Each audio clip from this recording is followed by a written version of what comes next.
Nah, saya minta maaf terhadap keadaan hari ini yang menyebabkan perselisihan itu berlanjut tanpa arah itu.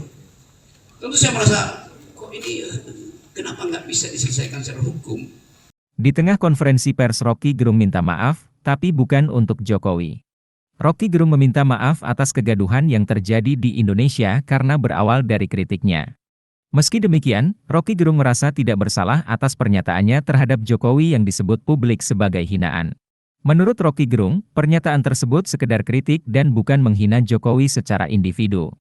Hal itu diungkapkan Rocky Gerung dalam konferensi pers seperti dimuat live Facebook wartakotalive.com Jumat, 4 Agustus 2023. Maka saya minta maaf terhadap keadaan hari ini yang sebab perselisihan berlanjut tanpa arah, kok ini kenapa gak diselesaikan secara hukum, jelasnya. Rocky Gerung menyebut bahwa pernyataan kritiknya terhadap Jokowi merupakan hal biasa dan sudah sering dilakukannya jauh sebelum kasus ini. Namun pada akhirnya kasus ini menjadi heboh lantaran menciptakan pro dan kontra terkait dengan ucapannya. Rocky Gerung pun meyakini Jokowi sendiri sebagai seorang presiden mengerti kritik yang dilontarkannya menyasar jabatan negara bukan individual. Hal itu kata Rocky Gerung terbukti karena Jokowi mengaku tidak mau melaporkannya ke polisi atas ucapan tersebut.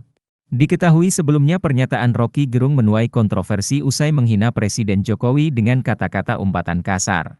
Dari hinaan tersebut, sejumlah relawan hingga partai pengusung Jokowi ramai-ramai melaporkan kasus tersebut ke kepolisian.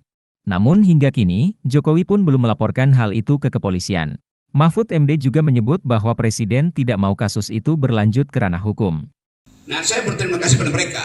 Mereka mendukung saya banyak wawancara di media massa tuh, dan bahkan sebagian memuji-muji saya bahwa saya memulai satu tradisi untuk memperlihatkan bahwa diskursus publik itu tidak boleh dihalangi oleh dendam pribadi. Memang itu dasarnya.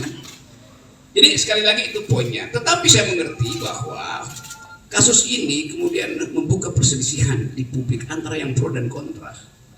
Nah, itu yang membuat kehebohan. Kehebohan itu bisa ditafsirkan sebagai keonaran secara hukum itu pentingnya kita pahami bahwa sesuatu yang disodorkan untuk dijadikan target keonaran itu bisa disponsor oleh siapapun, kan itu maksudnya kan.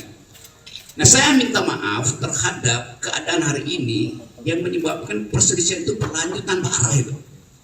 Tentu saya merasa, kok ini kenapa nggak bisa diselesaikan secara hukum?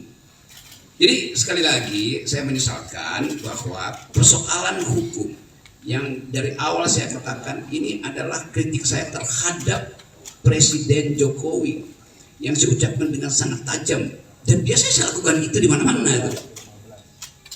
Saya tidak mengkritik atau menghina Jokowi sebagai individu, tidak, karena ada urusan saya dengan Pak Jokowi. Karena itu saya kira Pak Jokowi juga mengerti itu yang menyebabkan Pak Jokowi tidak mau melaporkan saya. Kan Pak Jokowi mengerti bahwa yang saya ucapkan itu adalah kritik terhadap kedudukan publik dia, jabatan publik dia.